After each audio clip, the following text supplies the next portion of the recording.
Gemini, welcome to your February horoscope. My name is Adeana. I'm an intuitive astrologer, and in this horoscope, we will be going over all of the energy you will be navigating for the month of February. Don't forget to like, share, and subscribe if you align with my energy and enjoy my content. Now, let's get right into it. Coming into the month, right on the 1st, we have our full moon in Leo at 13 degrees. This is taking place in your third house of community, neighbors, neighborhood, public transit, vehicles, your mind, your mindset. Now, this full moon in Leo is going to be the last lunation in Leo. That's not going to be an eclipse for the next 2 years. In July, we have the nodes shifting into Leo and Aquarius, which is then going to completely change those areas of life. Now, there can be something at this time kind of letting you know what those changes could be. But for sure, when we have the eclipse in Aquarius on the 17th, then we'll really know kind of what those changes are going to be. But this is a time where this area of life is just lit up. I will be posting a separate forecast where I go into the chart for the moon and all 12 rising signs. So make sure you watch for that. Now, on the 3rd, we have our Uranus stationing direct. This is in your 12th house of things, people, places that are hidden, dreams, past lives. The 12th house is very karmic. A lot of energy in the 12th house tends to get suppressed. But this could show up, this Uranus station could show up as anxiety around something. Uranus rules kind of Aquarius, which is in that ninth house. So the Uranus station is definitely going to activate all of that energy. I don't recommend traveling at this time with all the energy in the ninth house. But this is where whatever you've been navigating, I would say even the last year, when it has to do with possibly any self-undoing habits, behaviors, self-sabotaging, things, people, places that are hidden. Also, hospitals, asylums, and retreat centers are in that 12th house. So if there's anything you've been navigating around those themes and topics, there could be just something sudden at the time of the Uranus station. What I will say is that all the Uranus and Mars energy and energy in Aquarius, the entire month of February, oh, and also the Neptune and Saturn entering Aries, I will say there's going to be a lot of interesting weather conditions and storms collectively that we want to watch for. But yeah, we now have Neptune in Aries in your 11th house of friends, friendships, groups, and associations. So you definitely want to check out my Saturn-Neptune forecast that I have on the channel, where I go really deep into this energy, how it can show up collectively, and I get into all 12 rising signs. Now, on the 5th, we've got Mercury forming a square to Uranus. Mercury is your chart ruler, so this could be disruptive. There can be something here like a really interesting conversation, anxiety. This can show up in ways of like a mind racing, like it's really hard to slow your mind down at this time. This can show up as some like really sudden shift in direction. Mercury being in that ninth house, this could have to do with school for some of you or a course that you're taking, publishing. Um, this could have to do with travel. I mean, I don't recommend traveling at this time, but it could have to do with travel. So I would just be kind of aware of that. But this could be a time where maybe there's some interesting conversations, or I would even just watch your communication at this time. Mercury also rules your 4th house of home, family, property, and real estate, which you have the South Node here. So you've already been going through quite a lot of changes. There could be something else around kind of that and what you've been navigating showing up. This now on the 6th, we've got Mercury entering Pisces, which you have in your 10th house of career and public reputation. So there's going to start to be more focus around career, focus around your public reputation, because Mercury is your chart ruler. On the 8th, we've got Venus forming a square to Uranus. This is where we can have something sudden or disruptive around a relationship, one-on-one connection, again, even to conversation. Like there can just be maybe information coming in that is a little bit shocking. The Venus rules your 5th house of children, so it could have to do with children. It could have to do with something that some type of creative pursuit that you are working on or project, and something kind of comes up unexpectedly. Um, And then also for some of you who are dating, I put dating in the fifth house, and Venus kind of ruling that fifth house. This could have to do with maybe somebody you're dating as well. That's quite shocking or disruptive. Then we get to the second week of February, and on the 10th, we've got Venus entering Pisces. So a lot of the energy that starts off in your ninth house is going to shift into your 10th and form a conjunction to that North Node, which is going to activate whatever changes you've been navigating when it has to do with your home, family, property, and real estate, and your career and your public reputation. So there's a lot of activation of this new direction that you're moving into as far as these areas of life go. And you will find as we move through the month that there is more focus on that. Now, on the 11th, we've got Mercury entering shadow, which is when Mercury reaches the degree point that Mercury is going to retrograde back to. So we have a Mercury retrograde at the end of the month and into March, where we revisit things, we reevaluate. For you, it's going to be in that 10th house of career, public reputation. So there may be something you're having to revisit around your career. There may be something about you. This is possible. Maybe you're rethinking your appearance, because Mercury is your chart ruler. So these are times where, Gemini and Virgo risings, where we look in the mirror and we're like, you know what, I'm sick of that hairdo. I'm going to change it. And I mean, unless you're a natal Mercury retrograde person, you don't want to make any sudden changes because they just tend to not go as natural or like and very good. If you natally have Mercury retrograde in your chart, you can work with the energies a lot better and easeful. But this is a time where through the Mercury shadow period, so from the 11th until the 25th, when Mercury stations, whatever is showing up for you, that'll give you an idea of what you will be revisiting. Now, on the 12th, we've got the Mercury conjunction to the North Node, which I always pay attention to when the planets form a conjunction to the North or South Node, because these are really insightful times. I find you could have a really powerful conversation or receive some really powerful information. On the 13th, we've got Saturn entering Aries. So you have this whole Saturn-Neptune energy in your 11th house of friends and friendships, social groups, online connections. So there's going to be a lot of changes with your social circles the next few years, whether it brings more mature friendships in or has you kind of changing who you want to connect to. Um, but this is when it all begins. This is when we feel that shift. Then we get to the third week of February, and on the 16th, we've got the Sun squaring Uranus. So the Sun is going to be in the 10th house of career, public reputation, squaring Uranus in your 12th house. So there may be something here where you're wanting to isolate a little bit, maybe pull away from the world. There could be something going on at work that is a little bit stressful or giving you a little bit of anxiety at this time. On the 16th, we also have Mercury forming a trine to Jupiter. So,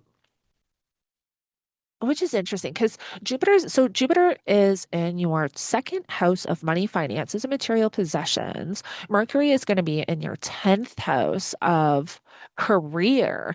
There could be a lot of changes with your career this month, or public reputation. Well, so there could be a lot of changes. I'm sure this won't be for all of you, but for some of you, there could be some changes this month that ends. Um, this just kind of came to me intuitively too, because you've got the sun here squaring Uranus, and then Mercury is going to be here forming a trine to Jupiter. This very much could show in, like, let's say there is a position available. It's amazing money, but it's a lot of work. And you may be thinking, okay, I could really use the money, or this sounds amazing, but can this be too much? Is this going to bog me down? Is this something I can handle? Or am I going to be overloaded? And I'm sure for some of you, it could definitely show up that way. Um, yeah, which is quite interesting. So that could be part of, and also too, like anxieties around career can show up this month. Um, then when we get to the 17th, we've got our solar eclipse in Aquarius at 28 degrees. So this is where we want to pay attention to what is showing up. Now you have Aquarius in the ninth house of higher education, higher knowledge, long distance travel, philosophy, or belief systems. So these areas of life are going through massive changes the next 2 years. In July, we're going to have the North Node enter your ninth and the South Node enter your third, which are then going to bring some massive changes one way or another, whether it's physical change, emotional change, or psychological change. In these areas of life, your belief systems can possibly change. You want to pay attention to kind of what is showing up at this time that can give you an idea of what that change can look like. On that same day, we have Venus forming a conjunction to the North Node, which I love again because I find these days very insightful. So, again, pay attention on that day as well to the conversations you're having, the people you're meeting, who you are connecting to, anything that's going on at work or within your career or your business. It can be really insightful. On the 18th, we've got the sun entering Pisces, bringing kind of more energy into that 10th house of career. And then on the 20th, we've got the Saturn-Neptune conjunction in your 11th house. Again, make sure you check out that forecast of the Saturn-Neptune transit where I get into this energy in all 12 rising signs. But basically, that 11th house is going through massive changes over the next couple of years. And I find too, like sometimes Neptune transiting that 11th house can make friendships very confusing. We want to remember that Neptune dissolves boundaries, Saturn being the planet of boundaries. We definitely want to use that Saturnian energy while we have it to create some solid groundwork and boundaries while we have Saturn there before Saturn leaves. And then those areas of life are just fluid mush because Neptune's there. And then on the 22nd, we've got Venus forming a trine to Jupiter. This is really beautiful. I feel like this is really beautiful energy and a mix of chaos. Also, too, because of the energies, we're going to see a lot of weird weather conditions and storms, I think. And as we have Uranus station and then Mars move closer to the square and all this, we're going to see a lot of interesting weather things happen, possibly even to earthquakes.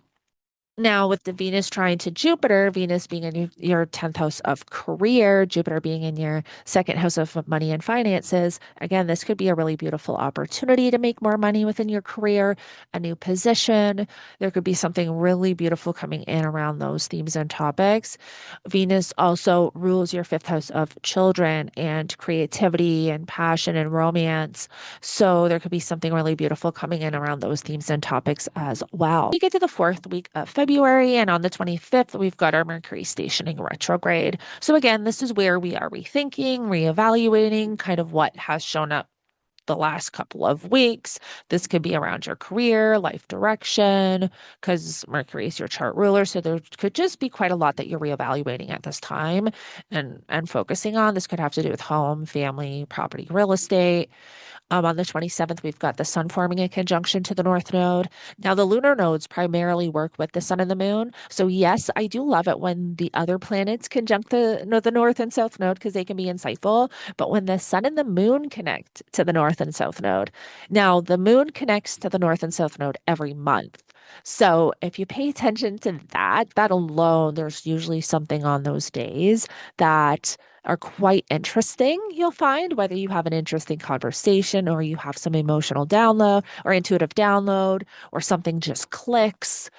But when the sun connects to the North Node, there's something very powerful coming in here. We want to pay attention to what is showing up for us, whether it's a conversation or information we're coming across or something that we're hearing.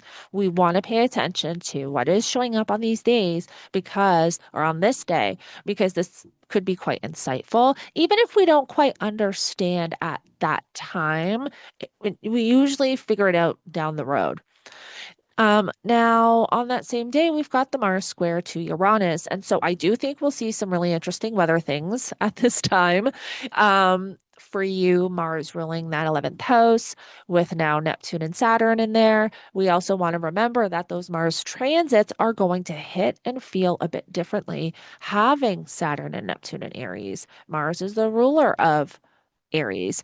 So this can bring for you, is possibly something around friendships or groups, associations you're connected to.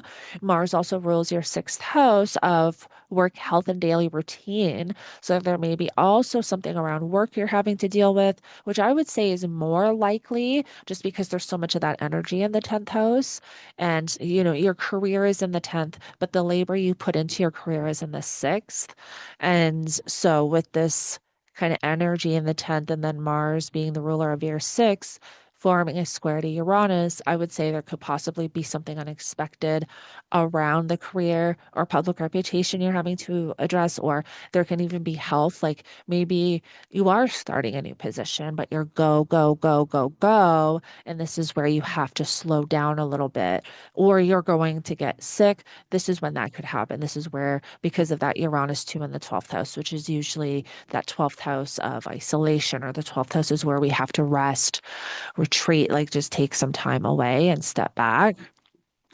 Now, on the 28th, we've got the Venus Mercury retrograde conjunction, which will happen in your 10th house. And because it's Mercury retrograde and Mercury is your chart ruler, I would say, yeah, and Venus is that ruler of the 12th and your fifth. So this could show up as having to address something around children, hearing something about children that you then have to kind of navigate. This could be, again, if you are working too hard and whatever, you really have to just take some time to yourself. Again, it could also be like that. And you may find that for some of you, if that is the case, and if that it is showing up for you in this way, that you may have to take time, like take a settle down, give yourself a bit of a break, which ends up lasting the entire Mercury retrograde. And then once Mercury retrograde is done, you kind of feel like you're ready to move again or you're ready to go again. So, and I'm sure for some of you, it will show up that way. Um, but when we have this conjunction, this is a time too, we just want to watch the conversations we're having, information we're receiving. Now also on the 28th, we have Mars activating the eclipse point. So the eclipse that we have on the 17th in Aquarius at 28 degrees, on the 28th, Mars is going to pass over that. Now, I think this is something we're probably going to see more collectively and out in the world. In your own life, this could show up as if there was anything really powerful showing up at the time of the eclipse, this is where there can be an activation of it, meaning something else can come in, or you're having to address something else around the themes and topics or the event that took place.